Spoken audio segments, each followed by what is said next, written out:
नमस्कार. आज मी काँग्रेस पक्षाबद्दल चर्चा करणार आहे. काँग्रेस पक्षाची स्थापना झाली 1885 साली. म्हणजे आज घडीला त्याला साधारणपणे या पक्षाला 140 वर्ष झालेली आहेत.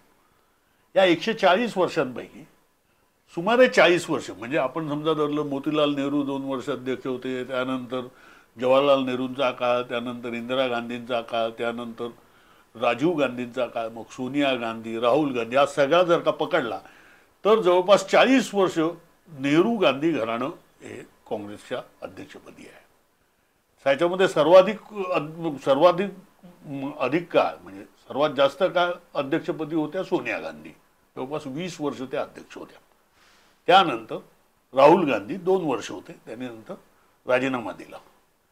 त्या सुमारास एक अशी चर्चा झालेली होती आणि त्यावेळेला काँग्रेसच्या काही लोकांनी म्हणजे त्याच्यामध्ये गुलाम नबी आझाद वगैरे पण होते, त्याच्यामध्ये आजचे शशी थरूरही होते, त्यांनी एक पत्र दिलेलं होतं काँग्रेस नेतृत्वाला. त्याच्यामध्ये असं म्हटलेलं होतं की CWC आता युजलेस झालेली आहे, म्हणजे काँग्रेस वर्किंग कमिटी, काँग्रेस कार्यकारी समितीला काय निरर्थक ठरलेली आहे. त्याच्यानंतर त्यांनी अशी मागणी केली होती की त्या ज्या सगळ्या संघटना पातळीवरच्या ज्या निवडणुका आहेत म्हणजे जिल्हाध्यक्ष, प्रदेश अध्यक्ष इत्यादी, याच्यासाठी एक स्वतंत्र बॉडी म्हणजे जी इंडिपेंडंट बॉडी काँग्रेस पक्षाने तयार करावी, अशा त्यांच्या खूप काही मागण्या होत्या. त्यानंतर काय झालं हा मुद्दा नाही. मुद्दा असा आहे की काँग्रेस आता स्वतःला रिवाईव्ह कशी करणार, काँग्रेस स्वतःला वेगळ्या प्रकारे एस्टॅब्लिश कशी करणार. याचं कारण असं आहे की 2000 म्हणजे याचं बघितलं तर 1984 नंतर काँग्रेसला कधीही केंद्रामध्ये म्हणजे संसदेमध्ये स्पष्ट बहुमत मिळालेलं नाही. काँग्रेसने जी काही सरकारं चालवली आहेत ती कोॲलिशनशीच चालवलेली आहेत, म्हणजे अशी चालवली आहेत, आघाडी केलेली आहे. त्यानंतर आपण बघितलं तर हा सगळ्यात मी थोडक्यात सांगतो की 2014 साली काँग्रेसचे काहीतरी फक्त 40 का 42-45 असतील एवढेच खासदार निवडून आले.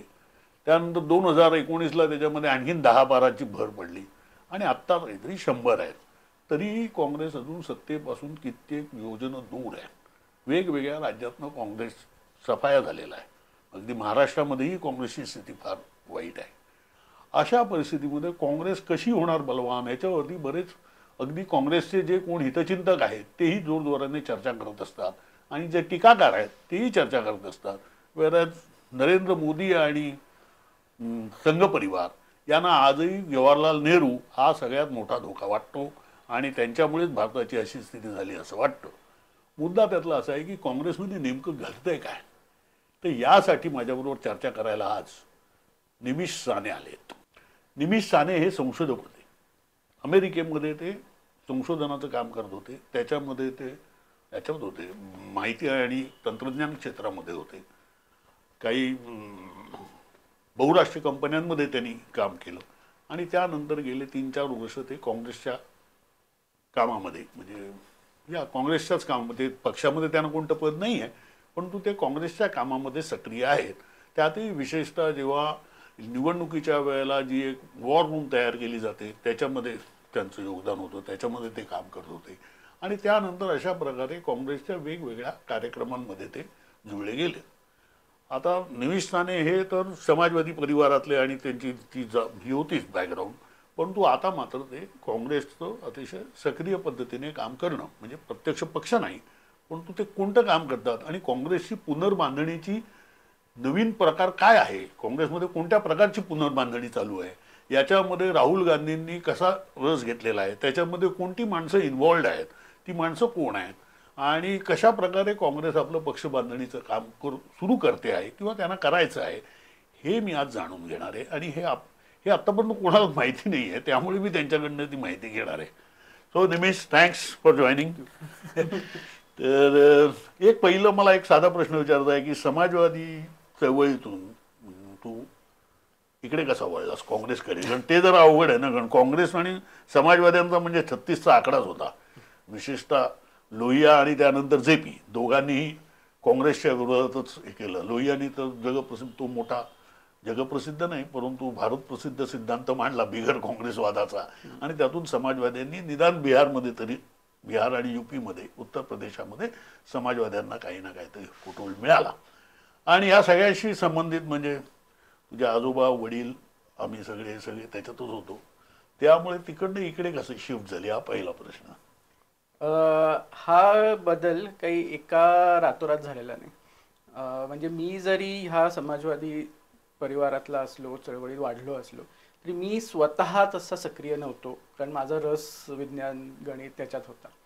माझं PhD वगैरे झाल्यानंतर मला लक्षात आलं की अरे आपल्याला जे आयतं मिळालं होतं खूप, ते असं परदेशात असतं ना, विशेषतः असं काही आयतं नसतं आणि आपल्याला इथल्या आता जो आपला सभोवताल त्याशी जोडून घेतलं पाहिजे. म्हणून मी एका संघटनेचं असोसिएशन फॉर इंडियाज डेव्हलपमेंट काम करायला सुरुवात केली आणि त्यामार्फत जवळपास 7-8 वर्ष खूप सक्रियपणे काम केलं. आणि त्याच्यात तसं म्हणायचं की पहिलं काम होतं की तिकडे पैसे उभे करायचे, इथे जे प्रोजेक्ट चालू आहेत, तिथले संस्था संघटना काम करतायत त्यांना पैसे आणि निधी गोळा करून द्यायचा. मागाहून मला लक्षात आलं की हे त्या संघटनेच्या कामांपैकी अगदी महत्त्वाचं वाटलं तरी सर्वात क्षुल्लक काम आहे. जास्त असं होत होतं की इथले जे सगळे काम करणाऱ्या संघटना होत्या त्या कुठल्या ना कुठल्या प्रकारे राईट्स बेस्ड अप्रोचवर काम करत होत्या. त्या काहीतरी एक पुरोगामी विचारांनी किंवा एका संविधानाच्या विचारांनी काहीतरी नवं इंटरव्हेन्शन हस्तक्षेप करण्याचा प्रयत्न करत होत्या आणि त्यांच्यातनं खूप शिकायला मिळालं. आणि त्यामुळे माझी स्वतःची एक समज बनत गेली. आणि हा तोच काळ आहे की जेव्हा काँग्रेसची घसरण होत गेली. आणि असं एक लक्षात यायला लागलं जेव्हा आपण थोडं दुरून पाहतो तेव्हा, की जगाला आपण किती कोरून कोरून भूमिका घेतल्या, मी समाजवादी आहे, मी काँग्रेसी आहे, मी हे आहे ते आहे, तरी एक ती स्पेसच उरलेली नाही आहे मूलतः. आणि जगाला आपण सगळे सारखेच वाटतो. म्हणजे माझे जेव्हा IT तले मित्र, वॉल स्ट्रीटमधले काम करणारे मित्र भेटायचे, तिथे सुद्धा मला काम करताना म्हणायचं की अच्छा हे थोडे गांधीवादी वाटतात ही संघटना. त्यामुळे आंबेडकरवाद्यांना वाटायचं की हे गांधीवादी आहेत, डावे म्हणायचे की हे पुरेसे डावे नाही आहेत. आणि माझ्या सगळ्या ज्या ह्या तंत्रज्ञान क्षेत्रात आणि ह्या काम करणाऱ्यांना वाटायचं की हे सगळे सेमच आहेत. हे सगळे कधी काँग्रेसी म्हणायचे, कधी विकास विरोधी म्हणायचे, कधी नक्षल म्हणायचे, काही आपल्या तोंडाला येईल ते जो काही शब्द असेल परवली जातो. तेव्हा मला लक्षात आलं की एकतर ही स्पेसच ओव्हरऑल कमी झाली. ती एक थोडी माझी काँग्रेसप्रती सहानुभूती निर्माण होण्याची सुरुवात झाली की राजकीय दृष्ट्या आता हाच एक पर्याय आहे. पण ती रिलक्टंट होती, म्हणजे कशी की बाकी काही नाही म्हणून काँग्रेस असं. हे साधारण टिकलं 2019 पर्यंत. 2019च्या निवडणुकांच्या निकालानंतर मला लक्षात आलं की नाही, इथे संघटनेतच काहीतरी गडबड आहे. म्हणजे आता जर काँग्रेसनी अमुक करावं तमुक करावं हे काही करून चालणार नाही. आपल्याला तसं करायचं असेल तर आपणच काहीतरी हातपाय मारले पाहिजेत, आपल्या परीने काहीतरी केलं पाहिजे. पण तरी ते कन्व्हिक्शन नव्हतं वैचारिक की नेमकं काय, पण त्यांचं धोरण काय. ही भूमिका बदलली भारत जोडो यात्रेच्या वेळेस. भारत जोडो यात्रेत सामीलही झालो स्वतः एक दिवस. आणि त्यानंतरच्या काळात आपण पाहिलं तर राहुल गांधींनी बाकी सर्व मुद्दे गेले 3 भूमिका कन्सिस्टंटली, सातत्याने आणि आग्रह आणि निग्रहाने त्या मांडल्या. त्यातली एक तर अर्थातच भारतीय संविधान आणि आयडिया ऑफ इंडियाची आहे आणि हिंदुत्वाला प्रखर विरोध त्यांनी केला आहे. दुसरी महत्त्वाची म्हणजे ह्याला पाठबळ देणाऱ्या मुठभरांची जी भांडवलशाही आहे, क्रोनी कॅपिटलिझम, त्याच्यावर त्यांनी सडकून टीका केली आणि ती सातत्याने करत.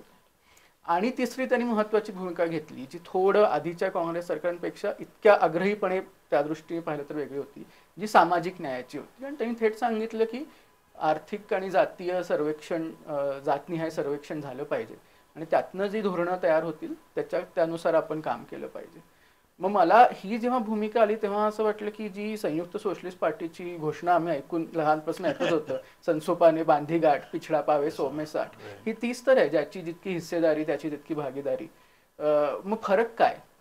मला असं वाटलं की राहुल गांधींनी आयडिओलॉजिकली, विचारधारेच्या दृष्टीने हे स्पष्ट केलं की काँग्रेसची पुढची दिशा ही मध्याच्या डावीकडचीच आहे. हे जर आपण ही 3 म्हणजे डावीकडचं पाहिलं तर.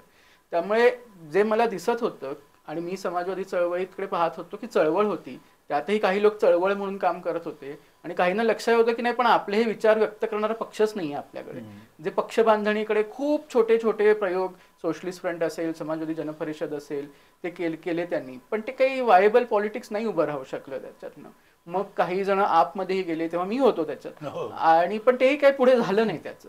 सो मला हे लक्षात होतं की आपल्या विचारांचा पक्ष नसणं ही एक खूप मोठी व्हॅक्यूम चळवळीची होती. पण उलट दिशेला काँग्रेसमध्ये पाहताना असं लक्षात आलं की काँग्रेसमुळे चळवळच होती ना, म्हणजे स्वातंत्र्यपूर्व काळात. तर तो वारसा कुठेतरी हरवत जाऊन एक फक्त सत्ता कारण इथपर्यंत ती पक्ष उरलाय का काय असं बाहेर न बघताना तरी वाटत होतं. राहुल गांधींच्या या भूमिकेनंतर मला म्हणजे लक्षात आलं की इथे वैचारिकदृष्ट्या तरी सांगड घातली गेलेली. संघटनात्मक ती आहे का माहीत नाही. तर ते आपण पाहिलं पाहिजे. काँग्रेस इतकं जवळून काम करणं शक्य आहे तेवढं केलं पाहिजे. म्हणून मी भारत जोडो अभियानाबरोबर जुळवून घेतलं होतं लोकसभा निवडणुकांच्या आधी. आणि मग अशी संधी आली की काँग्रेस पक्षही म्हणत होता की अशा अनेक संघटनांनी उघड भूमिका घेतली होती इंडिया आघाडीला समर्थन करण्याची. तर त्यांच्यात समन्वय साधण्यासाठी कोणी असेल का. तर मी तिथे स्वयंसेवक म्हणून वॉर रूममध्ये म्हटलं की हो मी प्रयत्न करीन माझ्या परीने. तिथून माझी सुरुवात झाली. म्हणजे एक पाय सामाजिक चळवळी भारत जोडो अभियान किंवा इतर जी फॉर्मेशन्स होती, डाव्यांचा लोकमोर्चा होता, एक MDF म्हणून होतं, आणि एक पाय काँग्रेस, असं ते सुरू झाली. आणि मला लक्षात आलं की अरे काँग्रेसमध्ये नुसतं वैचारिक नाही, राहुल गांधी हे जे विचार मांडतायत त्याला जोड देणारे अनेक संघटनात्मक उपक्रमही चालू झालेत. आणि मग त्यांची माणसं भेटत गेली, ते लोक भेटत गेले. आणि मला असं वाटलं की म्हणजे हेच तर उपक्रम म्हणजे पक्षाच्या प्रत्यक्ष पक्षाच्या चौकटीत नाही आहेत ना, हे पक्षाच्या चौकटी बाहेरचे असे कोणते उपक्रम की ज्याच्याद्वारे हे काँग्रेसची लोकांना जोडण्याचं काम सुरू आहे. काही पक्ष आतही आहेत, काही पक्ष बाहेर आहेत. जे मुख्यत्वे मला उल्लेख करावेसे वाटतात पक्षाच्या आतले ते म्हणजे युथ काँग्रेसचा एक जय जवान अभियान आणि शक्ती अभियान आहे. ज्यांचं ध्येय हेच आहे की एक तळागाळातनं पक्ष कसा बॉटम्स अप उभा करता येईल. आणि काँग्रेसमध्ये एक म्हणजे मी माझं स्थानिक आंदोलन उभं केलं बाबा आरोग्याच्या प्रश्नावर. ही स्पेस मला माझं स्थानिक राजकारण उभं करायला मिळेल का. आणि मुद्द्यांच्या आधारे जी एक न्यायाची भूमिका राहुल गांधींनी घेतली होती, अभोगा न्याय, ही 2019 म्हणजे आता आपल्याला ते विसरलोय आपण, 2019ची पण टॅगलाईन काँग्रेसची अभोगा न्याय अशीच होती. पण तेव्हा ते वातावरणच नव्हतं ज्यात ती चालली. 24ला संविधानाचा मुद्दा सर्वांनीच उचलून धरल्यावर त्याला एक वेगळं वातावरणात ती भूमिका चालली. पण मॅनिफेस्टो ते खूप जमीन आसमानाचा फरक नव्हता तसं पाहिलं तर. पण सो त्यातनं जी एक चळवळ उभी राहिली आणि अनेक तरुण जोडले गेले. म्हणजे आपल्याला असं वाटतं की आदर्शवादी तरुण फक्त पक्ष कधी पक्षात जोडले जात नाही. पण म्हणजे लोकसभेच्या वेळेस असं पाहिल्यावर लक्षात आलं की अरे लोकांना वाटलं की अरे पण काँग्रेसचे लोक घरोघरी जाऊन प्रचार करत नाही, नुसत्या सभा घेतात. मग आमच्याकडे जो काही डेटा होता त्यातनं काहींना कॉल गेले की तुम्ही न्याय यात्रेत होतात, भारत जोडो यात्रेत होतात, अग्निवीरच्या विरोधात आंदोलन झालं त्यात होतात, तुम्हाला कॅम्पेन करायचं आहे का. आणि कुठे 5, कुठे 10, कुठे 50 असे महाराष्ट्रभर लोक तयार झाले, तरुण मुलं. आम्हाला काँग्रेसचं काम करायचं आहे. पत्रक घेऊन आम्ही घरोघरी जाऊन संवाद साधू. आम्हाला काही सभा आणि ती मोठ्या ह्याच्यात इंटरेस्ट नाही. त्यातनं मग जय जवान अभियान उभं राहिलं, ज्यात मुलं आता जोडली जात आहेत, मुलं मुली दोन्ही. आणि तसंच शक्ती अभियान, त्याचाच फोकस हाच की विशेषतः जे आता महिला आरक्षणाचं विधेयक आलं संसदेत, त्यानंतर राजकारणात महिलांचा सहभाग कसा वाढवता येईल याकरता. सो मी त्यांच्याशी जोडलं गेलो आणि त्यांच्या कसं करता येईल राज्य पातळीवर महाराष्ट्रात हे जोडलं गेलो. आणि महाराष्ट्रात आज मला वाटतं त्या अभियानाशी जवळपास एक सर्व जिल्ह्यांमध्ये नाही आहे, त्यात काही अडचणी आहेत, पण मला वाटतं एक तरी सक्रियपणे 200 असतील आणि थोडे लूजली त्यांच्या आसपास असं धरलं तर एक 300-400 लोकांशी एक संपर्क आहे की ज्यांना माहिती आहे की हे चाललंय आणि ते सक्रिय होऊ इच्छितात.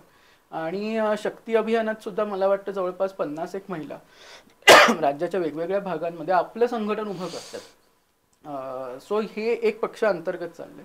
अजून 2 पक्षांतर्गत चाललेल्या गोष्टी म्हणजे एक तर RGPRS, राजीव गांधी पंचायती राज संघटन, ज्याच्यात स्थानिक स्वराज्य संस्थांच्या पातळीवर बळकटीकरण कसं करावं याकरता खूप चांगली प्रशिक्षणं आणि ती देणारे प्रशिक्षक तयार आहेत. आणि ते खूप नेटानी आणि मन लावून राज्यभर काम करतात. म्हणजे आता हर्षवर्धन सपकाळ जे प्रांताध्यक्ष झाले महाराष्ट्राचे, त्यांचे खूप मोठं योगदान या RGPRS वाढवण्यात आहे. आणि चौथं जे आहे ऑल इंडिया प्रोफेशनल काँग्रेस, याच्याशी मी असोसिएट झालो. कारण म्हणजे तू IT मध्ये आहेस, तू असं ते एक थोडं होतं. आणि मला नेहमी हे वाटायचं IT मध्ये काम करताना सुद्धा की अरे तुम्ही जे आता सगळं करताय, म्हणजे आम्ही तरी तेव्हा जागतिकीकरण विरोधी बोलत होतो, तुम्ही तर त्याचे समर्थकच होतात. सगळे तुमचे आता जे फायदे मिळत आहेत तुम्हाला प्रोफेशनल म्हणून, हे त्या मनमोहन सिंगांच्या धोरणाचेच आहेत. आणि तुम्ही रोज उठून आपले नेहरू असे आणि मनमोहन सिंग असे बोलताय. तर त्यांना गोळा करण्यासाठी त्यांना जोडण्यासाठी खरी याची स्थापना झाली. पण इंटरेस्टिंगली हल्ली त्यांनी काय केलंय, 2-3 इंटरेस्टिंग गोष्टी केल्या. त्यांनी गिग वर्कर्स जे आहेत, प्लॅटफॉर्म वर्कर्स, ते त्यांना पण प्रोफेशनल म्हणून जोडून घेतले. आता मला असं वाटतं की आपल्या सध्याच्या काळात जर कामगार म्हणून आपण पाहणार असू तर तो खूप एक मोठा वर्ग आहे. म्हणजे आणि उद्याच्या इकॉनॉमीमध्ये सुद्धा हा वर्ग वाढतच जाणार आहे. गिग इकॉनॉमी जे म्हणतातच आहेत सगळे, त्यांना जोडून घेण्याचं काम. म्हणजे काय थोडं गिग इकॉनॉमी म्हणजे आता आपण जे प्लॅटफॉर्म बेस म्हणतो, म्हणजे स्विगी, झोमॅटो सारखी ॲप असतील, उबर, ओला सारख्या कंपन्या असतील, ह्याच्यात जे काम करतात त्यांचं स्टेटस काय आहे? म्हणजे ते रूढार्थानी कामगार आहेत, प्रोफेशनल आहेत, पण प्रश्न त्यांचे जे कामगारांचे आहेत तेच आहेत. आणि त्यांच्याकरता काही आपल्याकडे कायदेच नव्हते, म्हणजे कुठल्याच कायद्यात बसत नव्हते. त्याचा पहिला कायदा राजस्थानमध्ये झाला, नंतर मग कर्नाटकमध्ये काँग्रेस सरकार आल्यावर काँग्रेसमध्ये झालं, कर्नाटकमध्ये झालं, आणि आता तेलंगणात सरकार आल्यानंतर त्यांनी नुकताच तेलंगणाचा ड्राफ्ट जाहीर केला. म्हणजे असं म्हणता येईल की गिग वर्कर हा एक पोटेन्शियल सामाजिक आधार हो म्हणून काँग्रेस बघतोय. नक्कीच नक्कीच. हे जे गिग वर्कर्स जे आहेत, आणि कारण तो महत्वाचा एवढ्यासाठी आहे की त्यांचा जो रीच आहे ना तो खूप प्रचंड आहे ना, खूप मोठा. म्हणजे आता समजा झोमॅटोचा एक कोण असेल, तो प्रोफेशनल म्हणा किंवा तो गिग वर्कर जो असेल, त्याचा संपर्क किती लोकांशी असतो ना रोज. त्यामुळे काँग्रेसने असं ते एक आयडेंटिफाय केलेलं दिसतंय की गिग वर्कर हा आमचा एक पोटेन्शियल सामाजिक महानगर आणि शहरांमध्ये जिथे काँग्रेस रोडावलेली आहे तिथे तो खूप मोठा एक वर्ग आहे. आणि त्यांना ऑर्गनाईज करणारे लोक ते काही काँग्रेसचे नव्हते, ते संघटन बांधत होते. आणि पण त्यांना पहिला सरकार म्हणून प्रतिसाद काँग्रेसच्या सरकारने दिला. आणि भारत जोडो यात्रेदरम्यान ते राहुल गांधींना भेटले, त्यांनी सांगितले हे प्रश्न आहेत, याची परिणती पुढे जाऊन राजस्थानच्या कायद्यात झाली, मग कर्नाटक, आणि उत्तरोत्तर तो कायदाही अधिक चांगला होत गेला. म्हणजे आत्ताच एका मीटिंग मध्ये होतो, त्याच्यात AIPC जे आहे, ऑल इंडिया प्रोफेशनल काँग्रेस, त्यांनी खूप महत्वाची हस्तक्षेप आणि भूमिका त्या कायदा येण्यात बजावलेली आहे, अर्थात सर्व संघटनांना बरोबर घेऊन. तर हे मला लक्षात आलं की नुसतं लोक जोडून घेणं नाही, तर त्यांचे जे काही प्रश्न आहेत प्रोफेशनल म्हणून ती व्याप्ती वाढवणं आणि त्याची ॲडव्होकसी करणं, आपण त्यांच्याकरता धोरणात्मक काय करू शकतो या दृष्टीने आता AIPC पाहायला लागले. त्यामुळे त्यांनी नुसतंच आपलं एक जोडून घेणं, या तुम्ही काँग्रेसमध्ये वॉर रूम मध्ये काम करा असंच्या पलीकडे जाऊन त्याला आता एक सामाजिक आधार, जसं तुम्ही म्हणलात तसं ते सामाजिक आधार म्हणून पाहायला सुरुवात केली. हा एक मोठा लक्षणीय फरक मला गेल्या काही महिन्यांमध्ये दिसतो. ज्याचं एक अगदी नुकतं उदाहरण म्हणजे केरळमध्ये दुर्दैवाने एका महिलेने आत्महत्या केली, आणि त्याचं तिच्या ह्याच्यात होतं की ते कंपनीचा जो एकंदरीत कामाचा ताण आणि त्याचा जो त्रास होता त्याचा मोठा भाग होता त्या तिच्या निर्णयात. तर त्या आधारे आता कंपन्यांमधलं वर्क एन्व्हायरमेंट, मेंटल हेल्थ या आधारे केरळमध्ये त्यांनी मोठं एक आंदोलन उभं करण्याचा AIPCने प्रयत्न केला. आणि मला वाटतं खूप महत्वाचं आहे, म्हणजे नुसतंच एक सगळ्या गोष्टींना निवडणुकांच्या ह्याच्यातनं न पाहता ऍक्च्युली लोकांच्या मुद्द्यांशी जोडून घेणं.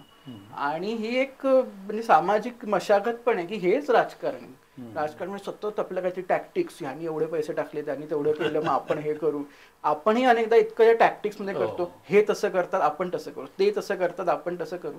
आणि ह्यात असं कुठेतरी थांबून विचार करावा लागतो की तसंच करायचं असेल तर आपण तसेच होऊ. त्याचं कुठेतरी थांबलं पाहिजे ना, काहीतरी आपण ह्याचा विचार केला पाहिजे. आणि इथे मला वाटतं जे एक महत्वाचं नाव घ्यायला लागेल ते सर्वोदय संगम ह्या उपक्रमाचा आहे, जो रूढार्थानी पक्षाचं एक कुठलं म्हणूया आपण फ्रंटल ऑर्गनायझेशन किंवा असं नाही, त्यात सामील असलेले लोक हे जरूर काँग्रेसचे आहेत, पण काँग्रेस बाहेर सिव्हिल सोसायटीतले लोकही त्यात सामील झाले. आणि त्यांनी एक फार मोठं वैचारिक दिशा देण्याचं आणि काँग्रेसला वैचारिक दृष्ट्या सकस करण्याचं काम गेले काही वर्ष नेटानी सुरू आहे त्यांचं.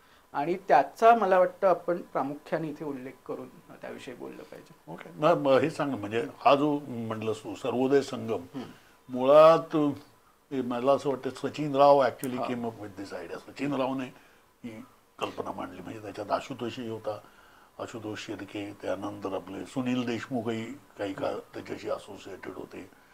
तर ही नेमकी कल्पना काय आहे, आणि ती सचिनराव मला वाटतं हे पण आहेत ना ते. म्हणजे सचिनराव त्यांना ते संघटना CWCचे परमनंट इन्व्हायटी आहेत, त्यांना संघटनात्मक दृष्ट्या ते प्रशिक्षणाचे मुख्य आहेत, ट्रेनिंग हेड आहेत ते काँग्रेसचे. सचिनराव मीनाक्षी नटराजन ज्या माजी खासदार होत्या मध्य प्रदेशच्या मंदसौरमधून आणि सध्या तेलंगणाच्या इंच प्रभारी आहेत त्या काँग्रेसच्या, त्यांचंही मोठं योगदान आहे ह्याच्यात. हे लोक एकत्र येऊन त्यांना दिसत होतं की आता नुसतं सत्ताकारण लोकांसाठी मी जरा मीनाक्षी नटराजन म्हणजे अजूनही त्या सूत काढतात ना. हो हो हो, म्हणजे आता परवाच आमची भेट झाली, चालली होती चर्चा की ते चरखा विमानातनं घेऊन जाता येईल का. तर त्या म्हणल्या की त्याचं स्पिंडल फक्त बॅगेत ठेवा, मी सगळीकडे तो चरखा घेऊन जाते माझा. त्यामुळे विमानात चरखा चालतो, फक्त त्याचं जे टोकदार स्पिंडल आहे ते बाजूला ठेवा. पण त्या सगळीकडे अजूनही चरखा घेऊन जातात आणि आपण घातलेल्या सुताचं. आणि तर ह्या लोकांना ते दिसत होतं की आता काहीतरी एक वैचारिक आधार देण्याची गरज आहे. आणि लोकांना जरा हे काही काही म्हणजे आपण ज्या पठडीत राजकारण करतोय ना, एक अज्युमिंग की हे एक स्टेट आहे, डेमोक्रॅटिक स्टेट आहे, या बाकी सगळ्या संस्था त्याच्या अधीन राहणार आहे आणि लोक सर्वोपरी आहेत आणि लोकांकडे सगळी सत्ता आहे. तर हे जे एक साधारण एक आधुनिक राजकारण, ह्याच्यात आपण आधुनिक लोकशाही करतो, ते कुठेतरी ते संतुलन बिघडले आणि सत्ता खरोखरीच त्या स्टेटमध्ये म्हणजे म्हणजे पार्लमेंटमध्ये इथे आहे का भलभलत्या लोकांचेच त्याच्यात वेस्टेड इंटरेस्ट आहे. म्हणजे भांडवलाचे असतील किंवा जागतिक भांडवलाचे असतील, कोणाचेही असतील. आणि मग ह्या सगळ्या संदर्भात राजकारण करायचं म्हणजे नेमकं काय करायचं, आणि हे भान लोकांना पाहिजे ना. म्हणजे मी कुठेतरी लहान गावात काम करतोय, पण मला हे माहीत पाहिजे की मी ह्या कॉन्टेक्स्टमध्ये काम करतोय. तर ह्या दृष्टीने काय करता येईल आणि एकंदरीत संविधानिक मूल्यांची बांधिलकी ठेवून एकूणच फक्त देशाचं नाही, एकूणच मानवी समाजाचा सर्वोदयाकडे आपण वाटचाल करू, या दृष्टीने काय आखणी करता येईल असा ते विचार करत होते. आणि त्यातनं माझ्या अंदाजाने काही वर्षांपूर्वी संगमची संकल्पना जन्मास आली. त्याच वेळेस आशुतोष शिर्के वगैरे काही उपक्रम तरुणांना जोडण्यासाठी करत होते. मग ते एकत्र आले आणि मग त्यामुळे त्याच्यात सिव्हिल सोसायटीचे काही लोक आहेत, सच्चितराव स्वतः आहेत, मीनाक्षी नटराजन स्वतः आहेत, असे काही खासदार आहेत, स्वतः हर्षवर्धन सपकाळ सुद्धा संगमशी जोडले गेलेले आहेतच. सो ह्यातनं एक जे चर्निंग, जे घुसळण होऊन वेगवेगळे उपक्रम सुरू झाले. तर कोणता पहिला उपक्रम कोणता, म्हणजे संगम अशी ऍक्टिव्हिटी म्हणून? हा, तर त्या संगमचं मी म्हणतो की जे काय इंट्रोडक्शन आहे किंवा एक एंट्री पॉईंट म्हणूया आताच्या भाषेत, एंट्री पॉईंट लागतं लोकांना, एक कसं जोडून घ्यायचं, इथून सुरुवात करायची तसं. तर ते एंट्री पॉईंट म्हणजे अहिंसा के रास्ते नावाचं एक शिबिर होतं. त्याचं नाव हल्लीच बदलून संगम बुनियाद असं करण्यात आलं. हे शिबिर सचिनराव स्वतः वर्धाला सेवाग्राम आश्रमात दर महिन्याला घेत. आणि म्हणजे मध्ये उन्हाळ्याचे 1-2 महिने किंवा अगदी निवडणुका आल्या तर इकडे तिकडे होतं, पण कन्सिस्टंटली माझ्या अंदाजाने मी केलं तेव्हा तोपर्यंत जवळपास 5 वर्ष वगैरे ती झाली होती. म्हणजे म्हणजे साधारण 60-65 शिबिरं झाली होती. आता आपण बोलतोय तर अजून 10-12 वाढली असेल, 75 एक झाली. आणि प्रत्येकाला 40 ते 60-50 धरू आपण ऍव्हरेज. लोक देशभरात नाही, देशभरात. आणि काही त्याला आडकाठी नाहीये. म्हणजे हे देशभरात नाही येतात, तो आपला खर्च करून पक्ष देत नाही, पक्ष काही नाही देत. हे मला हे करायचं ह्या कमिटमेंटने लोक येतात. त्यांना म्हणजे ते स्वतःचा खर्च करून येतात ते तर आहेच, प्रवास खर्च स्वतः. आणि सेवाग्रामचा पण जो आयोजनाचा खर्च येईल तो पण सर्वजण वाटून घेतात, इन्क्लुडिंग सचिन. सगळेजण खर्च येईल तो वाटून घ्यायचा. आणि ते थोडं ते इन्सिस्टही करतात की आपण इथे यावं, कारण तुमची कमिटमेंट दिसते किंवा आहे बांधिलकी, मला काहीतरी करायचंय ते दिसू दे. आणि त्या वास्तूचंही एक आहे महात्म्य, म्हणजे जे स्वतः महात्मा गांधींनी जे ट्रेनिंग सेंटर म्हणूनच ते बांधलं होतं गौरी भवन, तिथेच ती शिबिरं होतात. तर ते पहिलं एक शिबिर. अर्थात म्हणजे अगदी खरं सांगायचं तर असेही लोक येतात ज्यांना असं वाटतं की ह्या शिबिराला गेलं की आपण राहुल गांधीच्या जवळ जाऊन आपल्याला तिकीट मिळेल. आणि म्हणजे आल्या आल्या अर्ध्या दिवसातच त्यांना त्यांचा भ्रमनिरास होतो, कारण त्यांना कळतं असं काही होणार नाही. म्हणजे तिकीट वगैरे हे तर दूरच, हे काय भलतंच सांगतात येतं. हे सांगतात लोकांमध्ये जाऊन काम करा. म्हणजे ते तर अगदी म्हणजे लोकांना असं होतं की हे काय भलतंच चाललंय. एका शिबिराला साधारण किती असं 50-40 का 50 एक लोक असतात. म्हणजे आतापर्यंत किती झाले असतील? म्हणजे 75 4-1 हजार तरी, 4,000 माणसं या लोक विचारांनी प्रभावित झाले. आणि याच्यापैकी आपण समजा अगदी 50% जरी हा धरला तरी एक आता 2-1 हजारांची 2-1 हजार केडर असं काँग्रेसचं आहे. काय म्हणावं आपण, केडर. काँग्रेस ही केडर एवढ्यासाठी की काँग्रेस ही केडर बेस्ड पार्टी नाही, जशी RSS, आपली RSS तर आहेच पण भाजप आहे. तो काँग्रेस ही मुळात मास बेस्ड पार्टी आहे, म्हणजे जन ही पार्टी आहे. बरोबर. तर त्याच्यामध्ये असे कार्यकर्ते असणं की जे काँग्रेसच्या विचारालाच पूर्णपणे हे आहेत, काँग्रेसच्या विचारांचं काम करणार, सत्ता करण्याशी. आणि मग आता मी हे केल्यानंतर इथे सत्ता येईल असं नाही. साधारणपणे 2,000 कार्यकर्ते भारतामध्ये आहेत. आणि हा पहिला कार्यक्रम. मग ज्यांना अजून त्याच्यात रस आहे त्यांच्याकरता एक संगम समर्पण शिबिर आहे. पूर्वी त्याला ऍडव्हान्स कॅम्प म्हणायचे, ज्याच्यात मग अधिक विस्तृतपणे चर्चा होते की व्यवस्थांविषयी, म्हणजे कुठल्या व्यवस्था, मग जातपितृ सत्ता काय आहे, जेंडरची, लिंगभावाची सत्ता काय आहे, आणि मग ह्या सगळ्या सत्ता आणि जागतिक पातळीवर काय चाललंय ह्यातनं एक भान देण्याचा, म्हणजे चळवळींमध्ये जे लोक काम करतात त्यांची जी एक जडणघडण आपसूक होते ह्या सगळ्या मुद्द्यांवरून, ती अनेकांची नाही होत काँग्रेसमध्ये दुर्दैवाने, म्हणजे किंवा झालेली नाही आहे गेल्या काही वर्षांमध्ये. त्यांना हे खूप मोठं भान मिळणं आणि भान देणं हे खूप मोठं त्यांच्याकरता हे, म्हणजे चळवळीतल्या लोकांना असं वाटतं की आम्हाला काही ह्याच्यात नवीन कंटेंट दिसत नाही.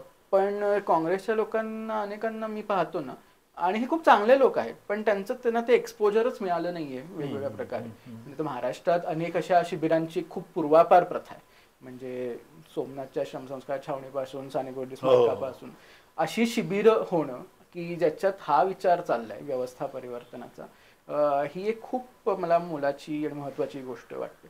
मग ते लोक त्यातनं त्यांना कळतं, मग त्यांना लक्षात आलं की महिलांच्या सहभाग वाढवण्यासाठी त्यांनी एक क्रांती संगम नावाचा उपक्रम सुरू केला, ज्याच्यात फक्त महिलांना असतं. आता हे समर्पण शिबिर जे म्हणतोय, समर्पण संगम, हे किती, त्याचा कालावधी किती असतो? मला आता नेमकं आठवत नाही, पण मला आज माझी समजूत आहे की साधारण दर 3 महिन्यांनी. नाही, कालावधी किती असतो? 5 दिवसांचा. तोही समर्पण संगमला पण 5 दिवसांचा. अच्छा.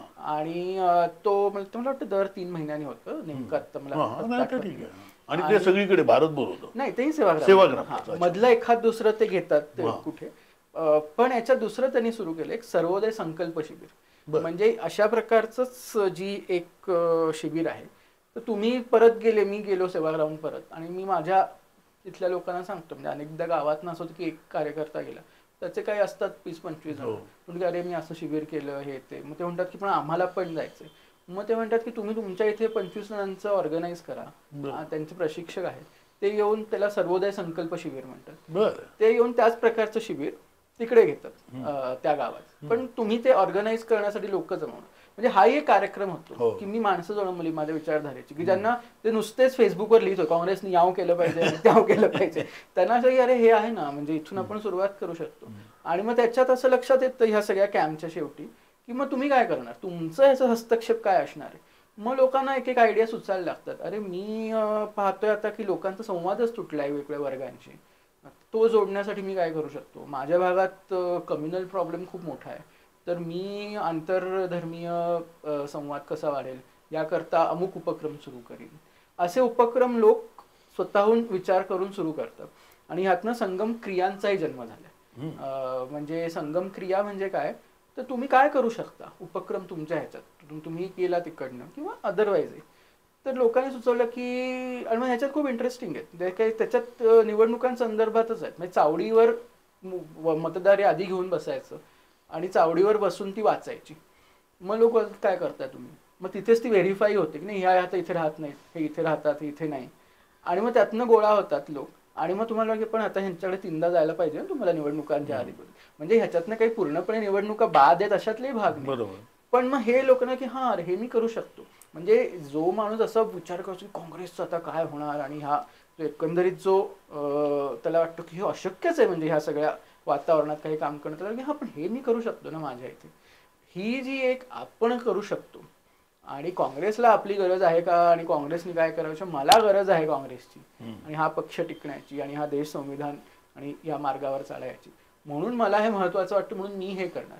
हा जो प्रवास आहे ना, हे संगमचं यश आहे असं मला वाटतं, की मी काय हस्तक्षेप करणार. राहुल गांधी, सोनिया गांधी किंवा असे काँग्रेसचे जे नेते ते संगम मध्ये मार्गदर्शनासाठी किंवा याला सहभागी होतात का? या प्रोग्राम मध्ये नाही. त्यांचा जो दुसरा पुढचा प्रोग्राम आहे, जो सर्वात त्यांचा मोठा आणि विस्तृत प्रोग्राम आहे, नेतृत्व संगम नावाचा, त्याच्यात बाय सिलेक्शन आहे. अहिंसा के रास्तेला काहीच आडकाठी नाही, कोणी येऊ शकतं, फर्स्ट कम फर्स्ट सर्व.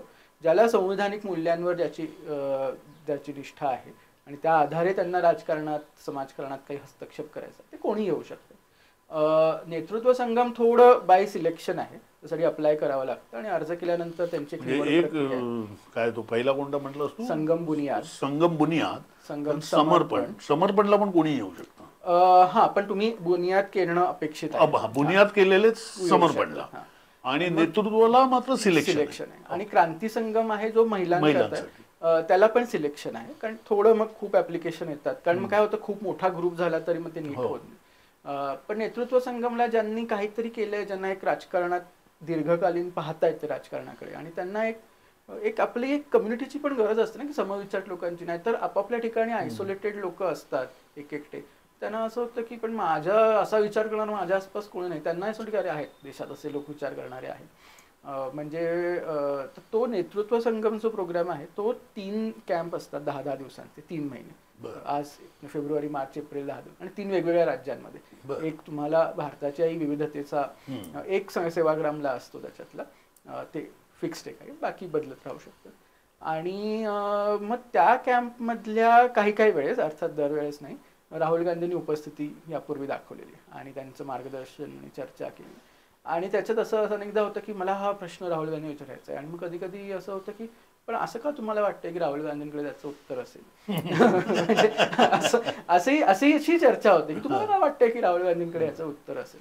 असं आहे की आत्ताच्या ह्या कारणात एक जादूची कांडी मी फिरवीन आणि सगळं काही बदलेल असं कुणाकडेच उत्तर नाही. ही खरी वस्तुस्थिती आहे. पण वेगवेगळे लोक वेगवेगळ्या काही निष्ठेने ऍक्च्युअल लोकांच्या प्रश्नांवर काम करतील तर त्यातनं एक जी मास मुवमेंट म्हणजे काँग्रेस मास बेस पार्टी म्हणतो तो मास असाच तयार होणार. म्हणजे त्याला ते काम करणाऱ्या लोकांना तुम्ही काडर म्हणा, काही म्हणा, प्रतिनिधी म्हणा, काँग्रेस कार्यकर्ता चांगला शब्द आहे त्याच्याकरता. तर त्यांना राहुल गांधींचं मार्गदर्शन लाभलेलं आहे. आणि ह्या जे मी आत्ताची सगळी नावं घेतली उपक्रमांची, या प्रत्येकात राहुल गांधींचं विशेष लक्ष आणि रस राहिलेला आहे एवढं मात्र नक्की. आणि ह्यातल्या काही गोष्टी त्यांच्याच कल्पनेतनं तयार झालेल्या आहेत. त्यामुळे हे उपक्रम करणारे त्यांच्या संपर्कात सतत असतात आणि ती चर्चा चालू असते. आणि पुढे जेव्हा जेव्हा इलेक्शनची कामं असतील किंवा कुठे पदाधिकारी नेमणं असेल तिथे हेच लोक आहेत. म्हणजे हे लोक काय आकाशातनं पडलेले नाहीत. ते ऑलरेडी काँग्रेसचं कुठे ना कुठे युथ काँग्रेसचं काम करतायत. कुठल्या तरी पदाधिकारी आहेत. काही लोकांनी निवडणुका लढवलेल्या आहेत, काही निवडून आलेले आहेत, काहींना निवडणूक लढण्याची इच्छा आहे, काही अजून त्या ह्याच्यात पण मला पद मिळालं नाही, मला ह्याच्यातही आहेत, नाही असं नाही. मग त्या सगळ्यांनाच एक वेगळं भान मिळलं की अच्छा म्हणजे हे आहे, ठीक आहे, महत्वाचं आहे, पण तिकीट एकालाच मिळणार आहे. आणि आपण 1000 लोक म्हणजे आता कोथरूडचा मतदारसंघ घेतला म्हणजे 400 बूथ आहेत, किमान 400 कार्यकर्ते लागतील ना काँग्रेसला, तिकीट एकालाच मिळणार आहे. 400 लोक म्हणले की तिकीट मिळालं तरच मी काँग्रेसचं काम करेन तर कसं होईल. पण हे भान सुद्धा देणं आणि येणं हा तो प्रवास आहे नेतृत्व संगम. आणि म्हणजे तो एक खूपच इंटरेस्टिंगली डिझाईन्ड प्रोग्राम आहे. त्याच्यामध्ये काय असतं म्हणजे मगाशी आपली चर्चा चालू होती तेव्हा तू म्हणालास की म्हणजे त्याच्यामध्ये बाबा म्हणजे ज्याला आपण सत्ता म्हणतो की सत्ता म्हणजे आपलं आधुनिक याच्याप्रमाणे काय आता एक लेजिस्लेचर आहे, दुसरं ज्युडिशरी आहे, तिसरं ऑफकोर्स स्टेट मशिनरी असं आहे. परंतु प्रत्यक्षात आपण तिकडे गेल्यानंतर ते लोकांच्या मागण्या नाही पूर्ण करतायत कारण वेगवेगळे. तर ती कशा प्रकारे तुम्ही समजून सांगता? हां, तर त्याच्यात 2-3 गोष्टी होतात या कॅम्पमध्ये.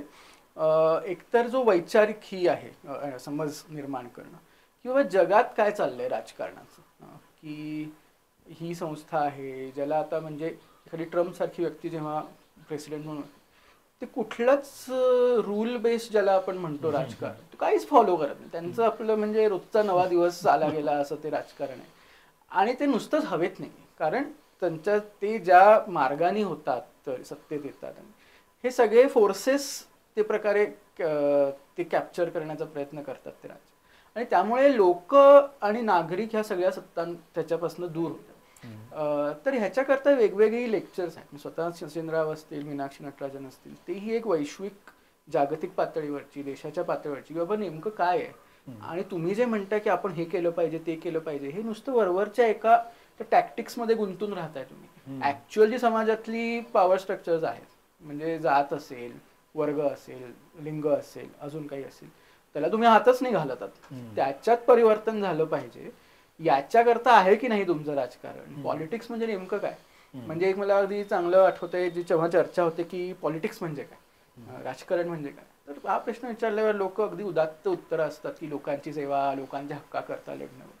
आणि मग त्याच्यातच पुढे असं विचारलं जातं की मग तुम्ही आता आहात गेले काय 5 वर्ष, 1 वर्ष, 10 वर्ष आहात राजकारणात किंवा समाजकारणात काहीतरी इंटरव्हेन्शन करताय, पक्ष म्हणून नसेल किंवा बाहेरनं असेल, तर तुमच्या आयुष्यातलं सर्वात तुम्हाला छान वाटलं असा प्रसंग कोणता आणि तुमचा निराशेचा प्रसंग कोणता. ह्याची यादी केली तर दोघा तिघांचीच उत्तरं अशी येतात की इथे रस्ता बांधून झाला, इथे पाणी आलं. बहुतांश लोकांची उत्तरं की हे पद मिळालं, मला लोकसभेचं तिकीट मिळालं किंवा मला मिळालं नाही.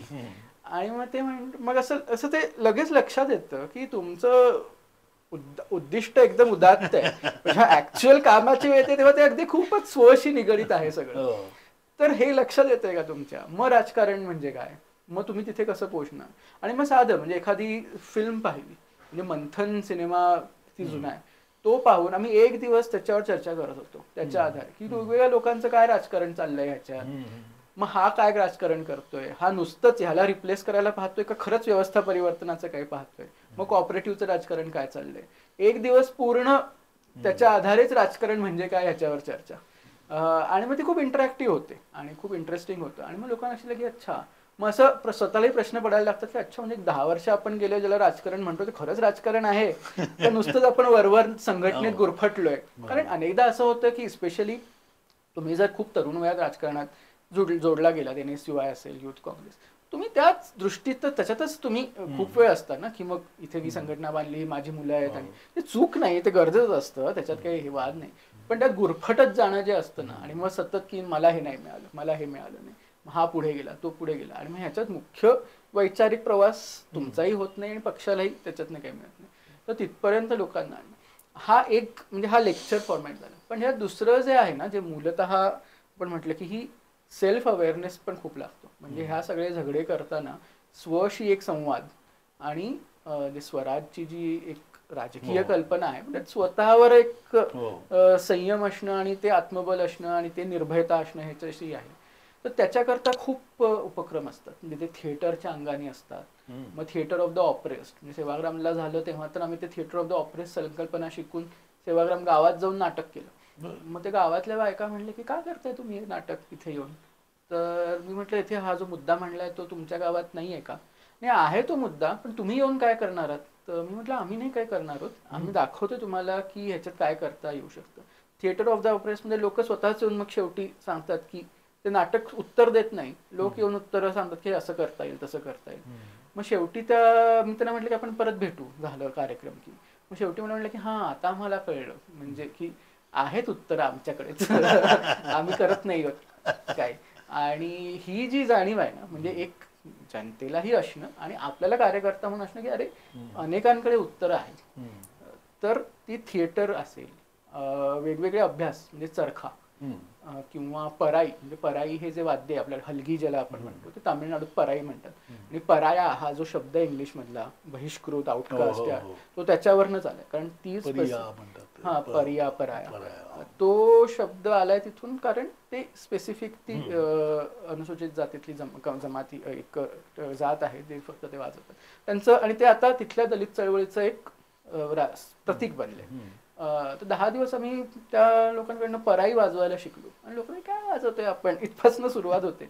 आणि मग लक्षात येतं की अरे पण आपल्या जी अंतर्गत लय आहे त्याच्याशी ते जोडून घेणं. म्हणजे मलाही हे असं जाणवलं की जेव्हा ती वाजते ना, तेव्हा म्हणतो की हा ये सूर आहे, ये आहे, तेव्हा म्हणतो की अच्छा म्हणजे तुम्ही राजकारण करायचं म्हणजे परफॉर्मन्स नाही करत आहात, तुम्हाला ते आतून वाटलं पाहिजे. तुमचा आचार व्यवहारात जे तादात्म्य आपण म्हणतो ते नुसतं लेक्चर देऊन नाही, तर यातनं मिळतंय का काही, अशी एक्सपोजर द्यायची. खूप एक्सपोजर.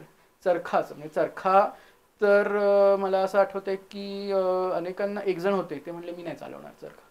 तर तुम्ही का नाही, मला काही रेलेव्हंट वाटत नाही आता, हे अगदी जुनं झालंय सगळं, मी काय चरखा चालवणार नाही, तुम्ही शिका. अर्थात काही कोणावर जबरदस्ती नाही, काही नाही, त्यांच्या विचारांचं स्वागत असल्यामुळे ते बसून राहायचे. कॅम्प शेवटी, दुसऱ्या कॅम्पच्या शेवटी ते मला विचारत होते की काय वाटतं, म्हणजे तुला मी काय करू शकतो, माझ्याबद्दल तुझं काय मत आहे, असं स्वतःहून जाऊन विचारलं. म्हटलं की मला खूप कौतुक वाटलं तुमचं, तुम्ही म्हणलात की नाही करणार मी चरखा. म्हणजे अल्टिमेटली हेच हवंय ना आपल्याला, की तुम्ही विवेकी असणं आणि निर्णय घेणं आणि तो स्वयंनिर्णयाची शक्ती असणं. पण म्हटलं मला असं वाटलं की तुम्ही 10 दिवस चालवून पाहिलं असतात तर काय गेलं असतं. म्हणजे जे गांधीजी म्हणले करके देखो, म्हणजे तुमच्या सिद्धांताविषयी मला काही हे नाही, चरखा आता रेलेव्हंट आहे का हे माहीत नाही मला. म्हटलं तिची जी काही आर्थिक कारणं होती आणि ती जी काही अर्थव्यवस्था होती त्याच्यात आता चरखा नसेल, पण म्हटलं आजच्या काळाचा चरखा काय आहे कोणाच माहित नाही. म्हणजे मला आठवतं योगेंद्र यादवांचं एक भाषण होतं, त्यानंतर चर्चा चालली होती, ते म्हणजे आज के युग का चरखा घ्या. मला नाही वाटत ह्याचं कोणाकडे उत्तर आहे, पण म्हणून जे आहे प्रतीक ते आपण एक्सप्लोअर करून बघायला काय हरकत आहे. त्याचे सगळे संदर्भ आता नसतील, पण आता पुण्यात उदाहरणार्थ या संगमच्या क्रिया मग अशी म्हटलं तसं एकानी काही साथींनी गोळा करून एकत्र येऊन चरखा संघ चालवायला सुरुवात केली. कोथरूडला दर रविवारी 8 वाजता गांधी भवनाच्या तिथे चरखा घेऊन बसतात आणि चालवतात. आता त्यातनं काय क्रांती होईल मला माहित नाही, पण मला असं वाटतं की आता तुम्ही पुण्यात असाल, तुम्ही ऐकत असाल आणि तुम्हाला वाटतं की काहीतरी करायचंय, काय करायचं माहित नाही, तुम्ही या 8 वाजता दर रविवारी कोथरूडला गांधी भवनात, तुम्हाला समविचारी लोक तर भेटतील. चरख्याचं काही होणार नाही, पण तिथून काही नवीन उपक्रमांचं सृजन होऊ शकतं. तर हा असे अनेक उपक्रम त्यातनं तयार होतात. माझे एक मित्र आहेत अनंत अहमदाबादकर म्हणून, ते अजूनही चरखा वगैरे चालवतात. ते एकदा मी त्यांच्याकडे गेलो होतो तेव्हा त्यांच्याकडे एक ग्रस्त आले होते, ते त्यांना कापूस काय हा करायला शिकवत होते, काय म्हणतात तो कापूस पिंजायला. आणि मग मी बसलो कापूस पिंजायला आणि त्यांच्या मुली पिळू करत होत्या आणि ते चरखा चालवत होते. गप्पा सुरू होत्या. ते म्हणाले आपल्या गप्पातनं काही निघालं नाही तरी सूत नक्की निघणार आहे. म्हणजे कालच एक प्राध्यापक भेटले होते, ते सांगत होते की मी शिकवायचो गांधी वगैरे, तर काय लोक मुलं आपली काय ऐकायची, एक परीक्षेला किती मार्क असं. म्हणे मी एकदा त्या अहिंसा के रस्त्यालाच गेलो आणि तिकडनं मी चरखा घेऊन आलो विकत. मी आपला तो चरखा चालवायला सुरुवात केली, मुलांना शिकवायला सुरुवात केली. तर म्हणे मुलांनीच नंतर येऊन मला सांगितलं की आम्हाला असं हा कापूस आहे, त्याचं हे सूत होणार, काय कसं ते त्याला त्याच्यात काय शक्ती येणार कसं. मग ते एवढं शक्य आहे की ह्या कापसाला आपण अशा प्रकारे केलं की त्याला ती ताण बसतो, त्यातनं शक्ती होते आणि त्यातनं कापड तयार होऊ शकतं. हे त्यांना जेव्हा कळलं तेव्हा मुलांनीच त्याचे एवढे अर्थ काढले की आपण समाज म्हणून एकत्र येऊन काही केलं तर कसं एकात्मतेने राहू शकतो, आपल्या एकीतनं काय करू शकतो, हे अर्थ मुलांनीच काढले. आणि आता मी चरखा ठेवलेला आहे, मुलं येत असतात, ते पाहत असतात. काही काही मुलं रोज त्यांच्या मधल्या वेळेत ते अर्धा एक तास येऊन सूत काढतात आणि लोक तसे एंगेज झाले, त्यांना ते आठवतं त्या संदर्भात मी वर्गात काय शिकवलंय ते. म्हणजे नुसतंच ते विरून जात होतं, ते अनुभव, ते एक हँड्स ऑन त्यांना काहीतरी मिळाल्यामुळे, आणि मग त्यांनी त्याचे आपले अर्थ काढले. आता ते सगळे आजच्या राष्ट्राचे रिलेव्हंट असतील नसतील, पण एक सुरुवात झाली. तसं मी म्हणायचं ही एक संगम क्रिया म्हणून पण आहे. लोकांनी अनेक ठिकाणी असे चरखा संघ सुरू केले. म्हणजे नेतृत्व संगमच्या कॅम्प नंतर त्याविषयी अजून 1-2 गोष्टी बोलायच्यात मला, त्या मी बोलतो, पण आता चरख्याच्या संदर्भात आठवलं म्हणून की ह्या क्रिया ज्या असतात ना तसे अभ्यास असतात. मग तुम्हाला स्पेसिफिकली काही अभ्यास करायचा आहे का, तर मग आपण त्याचे एक स्पेशल आम्ही एक कॅम्प घेतो त्या दृष्टीने, ऍक्च्युअल समुदायात जाऊन राहा. मग चरखा अभ्यास असतो, लोक 3-4 दिवस येऊन फक्त चरखा शिकतात. मग ज्यांनी पुढे चरखा संघ चालू केले. आता रिसेंटली एक जनसुनवाईचं झालं, म्हणजे एक मोठी अडचण गेल्या 20 वर्षात अनेक चळवळींमध्ये दिसते, म्हणजे ती लँड ॲक्विजिशनची असेल, पर्यावरणाची, की जनसुनवाया घेतल्या जात नाहीत, जनसुनवाई विषय सिरियस नाही, आणि जे कायद्याने बंधनकारक आहे. पण तिथे तर त्याचा एक अभ्यास झाला. लोक ॲक्च्युली गेले, ज्यांना जे टिपिक म्हणजे हे लोक उद्याचे भविष्यातले राजकारणी आहेत किंवा ते ज्या पदांवर बसले असते, त्यांना हे गांभीर्य आता कळायला लागलं की हां, म्हणजे जनसुनवाई आपण टाकली कायद्यात, तत्कालीन UPA 1 सरकारने जे सुंदर कायदे केले त्याच्यात, पण त्याचं नेमकं काय आहे. मग लोकांनी जाऊन तिथे अनुभव घेतला त्यांनी की जनसुनवाई कशी होते, काय नेमकं होतं, ती का महत्वाची आहे, तो लोकांची ती एक प्रक्रिया आहे लोकशाही. सो ह्याच्यावर लोकांनी एकत्र फक्त जनसुनवाई अभ्यास, नेतृत्व संगमची पुढची पायरी म्हणून तो केला. असे वेगवेगळे अभ्यास ते करतात. आणि ह्याचा एक ह्याच्या जोडून जे नेतृत्व संगमच्या अजून 2 गोष्टी राहिल्या, मी लेक्चर्सचा म्हटला उल्लेख केला, सेल्फचा उल्लेख केला, आणि लेक्चर्समध्ये अजून थोड्याचं समाजभानास किंवा विश्वाच्या उत्पत्तीपासून, म्हणजे इथपासून सुद्धा चर्चा होते की बिग बँग पासून आतापर्यंत कुठे आहोत. तुम्ही एवढं जे सगळं डोक्यात घेतलंय, आपला इगो आणि हे आणि ते गेल्या म्हणजे ते बाल के खाल के बराबर आहे विश्वाच्या एकूण काळाच्या आपण ह्याच्यात पाहिलं तर तो आपला इगो पण जरा थोडा त्याच्याने नियंत्रणात येतो अशा चर्चांनी, आणि एक पर्स्पेक्टिव्ह मिळतो. अनेकांना हे एक्सपोजरच ज्यांना मिळालं नाही. आणि मग ऑर्गनायझेशन जे आहे, संघटन कसं करायचं, ही पॉलिटिकल प्रॅक्टिस जी आहे त्याच्याविषयी चर्चा ही अनुभवात नव्हती, कृतीत नव्हती. त्याच्यावर तुम्ही सांगू नाही शकत की हे असं केलं की संघटन, असं काय त्याचा एक फॉर्म्युला नाही. मग काय करायचं, तर जिथे जाऊ तिथल्या समुदायांशी जाऊन बोलायचं. म्हणजे कर्नाटकात आम्ही होतो तर आम्हाला एका गावात सोडलं, आणा ही माहिती गावात गोळा करून, कोण कोण समुदाय आहेत, किती जाती आहेत, कोणाकडे जमीन आहे, आणि मग ते आपण बोललो प्रत्येक जाती धर्माच्या लोकांशी. ते काय आपल्याकडेच डेटा असतो ना, तुम्ही काय सर्वे करता, लोक सांगतात की प्रामुख्याने इथे जैन लोक आहेत, 90% जमीन त्यांच्याकडेच आहे, मुस्लिम आहेत, त्यांच्याकडे सगळी दुकानं आहेत, तोच त्यांचा व्यवसाय आहे, तो गेल्यामुळे आता ते शहरात जातात. एक मोठी गिरणी होती ती बंद पडली, त्याच्यावर जे वाल्मिकी समाज तिकडे होता त्याच्यावर निर्भर होता, तो तर शहराकडे गेलाय नोकरीला. आणि एक दलित आहे, तो शेतमजूर आहे, त्यांच्याकडे जमीन काही नाही. तुम्ही कुठल्याही गावात गेलात भारताच्या, तर तुम्ही अगदी कास्ट सर्वे केला नाही केला तर एक ढोबळ तुम्हाला हे अशातनं कळतं. मग हे करल्यानंतर लोकांना की अच्छा, आम्ही निवडणुकींच्या काळात का सेन्सस झाली पाहिजे म्हणून जे कॅम्पेन करत होतो ते का करत होतो हे मला इथे आल्यावर कळलं. हे कृतीत न जोडणे आणि मग वेगवेगळ्या संघटना म्हणजे नुसतं राजकीय नेते येतात ते बोलतात त्यांच्या राजकीय प्रवासाविषयी त्यांच्याकडनं शिकायला मिळतं आणि अनेक सामाजिक संस्था संघटना पण कार्यरत आहेत ना वेगवेगळ्या अधिकारांविषयी काम करणाऱ्या म्हणजे आता मला वाटतं आम्ही सेवाग्रामला होतो तेव्हा आम्ही आनंदवनलाही भेट दिली आम्ही मेंढालेखालाही भेट दिली आणि आमच्या गावात आम्हीच सरकार ही जी काय शक्ती आहे या घोषणेची ती खुद्द देवाजी तोफांकडनं आम्ही अनुभव घेतला त्याचा आणि लोकांना वाटलं की हे काय विचित्रच आहे म्हणजे एकाला वाटायचं की कसं कसं केलं तुम्ही तुमच्या मागे काहीतरी पॉलिटिकल फोर्स असेल कसलं पॉलिटिकल फोर्स नाही असं नाही होणार पॉलिटिकल फोर्स शिवाय तो इतका हे होता की असं कसं कोणतरी पक्ष तुमच्या मागे असेल कोणते पक्ष आम्हीच ठरवलं की आमच्या गावात आम्ही सरकार तुमच्या सरकार लोकांनी येऊन इथे आम्हाला जमिनीची पट्टे दिले आणि सातबारी करून दिले ते वन हक्कांचे हे झालं तर लोकांना विलक्षण वाटतात की अशाही पद्धतीने काम होतं ही हस्तक्षेप असतात सो असं जितक्या पद्धतीने एक एक्सपोजर देता येईल त्यातनं लोक एक सामाजिक भानही वाढतं एक वैश्विक जागतिक राजकीय कुठल्या परिस्थितीत आपण राजकारण करतो ते भान वाढतं एक स्वतःशी संवाद सुरू होतो आणि कॉन्फिडन्स येतो की अच्छा आपल्या भागात असं करता येईल का आपल्या भागात तसं करता येईल का आणि हे सगळं करण्यासाठी एक तुम्हाला जो समुदाय लागतो तुम्हाला एक देशभरचा एक समविचारी समुदाय मिळतो म्हणजे आता अगदीचं उदाहरण द्यायचं जे काश्मीरमध्ये दुर्दैवी हल्ला झाला अतिरेक्यांकडनं त्यानंतर दुर्दैवाने आपल्या समाजातल्या काही लोकांनी जी चळवळ उभी केली की मुस्लिम द्वेषाची असेल काश्मीरींना तर देशभर अनेक काश्मीरी आणि जम्मू काश्मीरच्या मुलांना लक्ष केलं गेलं तर आमचे तिथलं मित्र सांगत होते की असं होतंय त्यांनी पुढाकार घेऊन एक हेल्पलाईन सुरू केली आणि मग त्या संगमच्या म्हणजे नेतृत्व संगमचे पण जवळपास 6-7 कॅम्प झाले 300-400 लोक आहेत की तुम्ही तुमच्या भागात तसं काही झालं आणि हेल्पलाईनवरनं त्यांना मदत करू शकाल का कोणी व्हॉलंटिअर करेल का मग आम्ही सगळ्यांनी एक आपली ह्या शहरात मी काय जमेल ती मदत करीन अशी नावं दिली आणि एक हेल्पलाईन सुरू झाली देशभर जी चालू आहे आता काश्मीरी मुलांना जर काही त्रास झाला तुम्ही त्याच्यावर फोन करा आता हे एक संघटित स्वरूप त्याचं अगदी सहज एका दिवसात उभं राहिलं 2 दिवसात असे उपक्रम तयार होतात आणि म्हणजे मला स्वतःला असं लक्षात आलं की मी काँग्रेसला जे बाहेरनं पाहत होतो की ते सगळे सरंजामी लोक आहेत आणि हे मला झालं की खूप तळमळीने काम करणारे लोक काँग्रेसमध्ये आहेत आणि जे आजही काँग्रेसच्या माध्यमातून काम करू इच्छितात किंवा अनेक लोक आहेत की ते काँग्रेस विचारांचंच काम करतात तर तिथे पक्ष संघटनेशी जोडले गेले नसतील तर म्हणजे की आम्ही विचारधारा हीच आहे आमची आणि तर त्या लोकांशी ते लोक एकत्र आहेत. मला 2 प्रश्न आहेत एक पहिला प्रश्न म्हणजे हे जे म्हणजे पहिलं कोणतं बुनियादी संगम दुसरा आहे समर्पण संगम तिसरा आहे नेतृत्व संगम क्रांती संगम अजूनही 1-2 आहेत आणखीन आहेत वेगवेगळे पण हे समजा याच्यातमधून एक साधारणपणे 2 प्रश्न याच्यामध्ये एकंदर भारतामध्ये किती माणसं आता या ऍक्टिव्हिटीमध्ये जोडली गेली असतील आणि दुसरा प्रश्न म्हणजे जातनिहाय काय आहे म्हणजे कोणत्या जातीचे लोक आहेत आणि तो प्रश्न कसा हाताळला जातो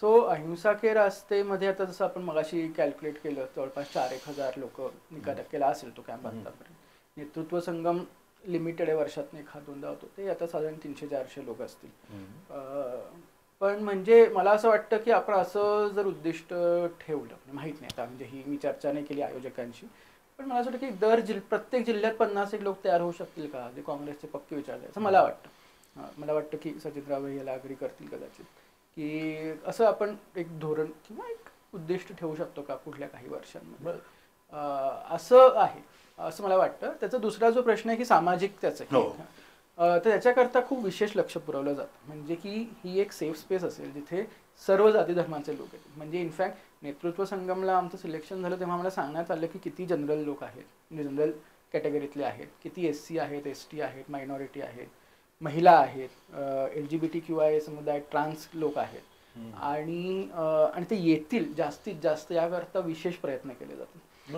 माझ्याकडे आता हा डेटा नाही एक्झॅक्टली पण खूप जाणीवपूर्वक प्रयत्न केल्यामुळे माझ्याच माहितीत अनेक ह्याच्यात अनुसूचित जाती जमातीतले मायनॉरिटी महिला यांचं खूप मोठ्या प्रमाणावर सहभाग आहे उपक्रमांमध्ये आणि त्यांनी तो अटेंडही केला आहे आणि ते खूप चांगलं आपल्या ठिकाणी ते आपापलं संघटनही उभारत आहे सो हा खूप याच्याकडे कटाक्षाने आणि जाणीवपूर्वक लक्ष दिलं जातं म्हणजे नुसतंच कास्ट सेन्सस करा नाही तो आचार व्यवहाराचाच तो भाग आहे म्हणजे एकदम तुम्ही तो SSPचा जाहीरनामा ते पक्षामध्ये पाहिजे म्हणजे रामानंद तिवारींना म्हणून मुख्यमंत्री बनले झाले नाहीत ना बिहारला ते यांनी असाच आक्षेप घेतला कर्पुरी ठाकूर नाही, कर्पुरी ठाकूर. की रामानंद तिवारी ब्राह्मण आहे, ते आहेत मोठे माणसं, याबद्दल वाद नाही, पण आपली घोषणा काय आहे, पिछडा पावे सोमेसा. प्रतिनिधित्वाची जी लढाई आहे. नाही, एक असं मला असं वाटतं याच्यामध्ये पुन्हा, की हे जे संगम ही जी काही ऍक्टिव्हिटी आहे, ही ऍक्टिव्हिटी म्हणजे जशी नेहरूंनी सुरू केलं होतं ना काँग्रेस सोशलिस्ट पार्टी, लोक म्हणतात यांनी म्हणजे JP, त्यानंतर लोहिया, नरेंद्र देव, SM जोशी, नानासाहेब गोरे हे सगळे होतेच, परंतु ती प्रेरणा खरी नेहरूंकडनं आली होती, की नेहरूंना असं त्यावेळेला जाणवत होतं की काँग्रेसमध्ये आपण एकाकी पडतो आहोत, सोशलिस्ट म्हणजे समाजवादी विचाराचे लोक. सुभाषबाबू पण काँग्रेस सोशलिस्ट मध्ये होते, काँग्रेस सोशलिस्टच होते, म्हणजे ते होतेच त्याच्यात. 42 अख्खा आंदोलन त्यांना काँग्रेस सोशलिस्ट मध्ये आधी, त्याच्यानंतर ते बाहेर पडले, परंतु ते काँग्रेस सोशलिस्ट मध्ये. सुभाषबाबूंनी अच्युतराव पटवर्धनांना लिहिलेलं एक पत्र, म्हणजे त्याची कॉपी माझ्याकडे आहे, त्याच्यामध्ये ते म्हणतात की नेहरू आल्यानंतर आपल्याला यावरती मार्गदर्शन करतील सोशलिस्टांना, असं त्यांनी लिहिलेलं आहे त्यांनी अच्युतरावला. तर तेव्हा असं होतं की नेहरूंना तेव्हा कळत होतं की ते तुलनेने तरुण होते, सरदार पटेल आणि म्हणजे मौलाना आझाद, सरदार पटेल वगैरे ही सगळी मोठी गॅलेक्सी होती लीडर्सची, राजेंद्र बाबू वगैरे वगैरे. तर त्याच्यामध्ये आपल्याला एक गट आपला असावा काँग्रेस अंतर्गत, याच्यासाठी हे करण्यात आलं की समाजवाद. आणि मग त्याच्यानंतर मग समाजवाद आवडीच्या अधिवेशनात काँग्रेसने समाजवाद स्वीकारलाय, तोपर्यंत नाही, म्हणजे स्वातंत्र्यानंतर तोपर्यंत नाही. तर हे जे एक नेहरूंनी संघटन, म्हणजे आपलं एक काय म्हणायचं गट म्हणा, किंवा एक काँग्रेसचं असं केडर असावं असं त्यांना वाटत होतं. तसं हे संगमचं आहे का, की म्हणजे आता जे काँग्रेसचं स्वरूप आहे त्याच्यामध्ये राहुल गांधींना असं गरज वाटली असावी कदाचित, की अशा प्रकारचं एक विचाराचं म्हणून काही संघटनच काँग्रेसमध्ये शिल्लक नाही आहे, असं असण्याची शक्यता किती असावी. असू शकेल, म्हणजे मला नेमकं नाही सांगता येणार, हे मी आता माझं इम्प्रेशन सांगतोय. असं फॉर्मलाइज त्याला काँग्रेस समाजवादी पक्ष किंवा काही गट असं नाहीये ते. कारण पुन्हा मग ते काँग्रेसमध्ये आधीच एवढे गट आहेत की आणखी गट असं ते पुन्हा गटातटाच्या राजकारणाचा आरोप होईल. त्यामुळे त्या अर्थी मला ते वाटत नाही, त्याला तसं ते एक फॉर्मल स्वरूप आता तरी नाहीये, किंवा द्यायची इच्छा आहे का मला माहित नाही, मला वाटत नाही. मला असं वाटतं पण विचाराच्या दृष्टीने किंवा एक कृती कार्यक्रमाच्या दृष्टीने ते आहे, की जे काँग्रेसमध्ये आहे ते आहेच ना, म्हणजे ते काय सगळे दुष्ट लोक आहेत काँग्रेसमध्ये असं काही मानायची गरज नाही, ते त्यांचं एक राजकारण करतायत.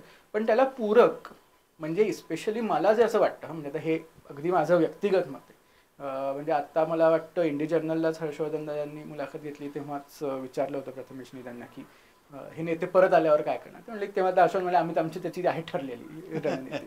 आणि ते जे म्हणले ना की हे सगळं अपत्य सहकार चळवळीचं आहे, जो काही इतिहास तुम्ही पुसू शकत नाही महाराष्ट्र संदर्भात पाहायचं तर.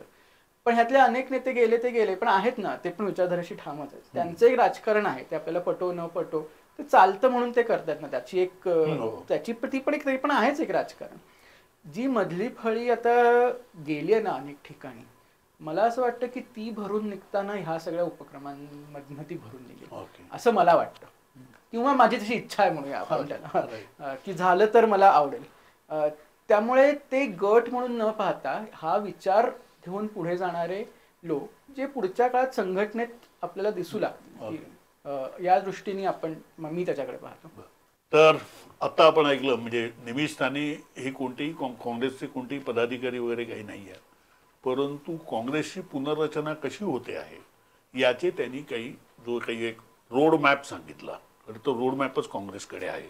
तो रोड मॅप त्यांनी सांगितला की पहिला आहे बुनियादी संगम, त्यानंतर आहे समर्पण संगम, त्याच्यानंतर आहे नेतृत्व संगम, त्याच्याशिवाय शक्ती संगम आहे, त्याच्याशिवाय घर संगम असं आहे, त्याच्याशिवाय क्रिया संगम आहे. असं संगम याच्या भोवती ही अशी वेगळ्या, बहुतेक सगळे तरुण आहेत, हे वय वर्ष साधारणपणे 18 ते 30-35 या वयोगटातले सगळे लोक आहेत. आणि त्याच्यामध्ये जाणीवपूर्वक प्रयत्न केला जातोय की केवळ उच्चवर्णीय नसतील तर जे म्हणतात म्हणजे पिछडा पावे सोमेसाठ, किंवा जे मागासलेले म्हणजे ज्याला मागासवर्गीय म्हणतो, अनुसूचित जाती जमाती, अल्पसंख्याक, महिला, आणि त्यातही ज्याला आपण म्हणतो ट्रान्सजेंडर, यांचाही त्यांच्यामध्ये समावेश होतोय. ही एक आश्वासक बाब आहे. ह्याच्यातनं काँग्रेसचं पुढे काय होईल याचं आत्ता भविष्य करण्याची काही गरज नाही. काँग्रेसचं आजचं काय राजकारण आहे याच्यावरती आपण नेहमीच बोलतो, परंतु त्या राजकारणाच्या खाली नेमकी काँग्रेसची पुनर्रचना करण्यासाठी काय सुरू आहे हे आत्ता आपण ऐकलं. आपल्याला एपिसोड कसा वाटला हे कमेंट बॉक्समध्ये अवश्य नोंदवा. या एपिसोडला लाईकही करा, जेणेकरून तो अधिकाधिक लोकांपर्यंत पोहोचेल. आणि तिकडे तुम्हाला स्क्रीनवरती एक जॉईनचं बटन दिसत असेल, त्याच्यावरती क्लिक करा आणि इंडी जर्नलला यथाशक्ती मदत करा. धन्यवाद.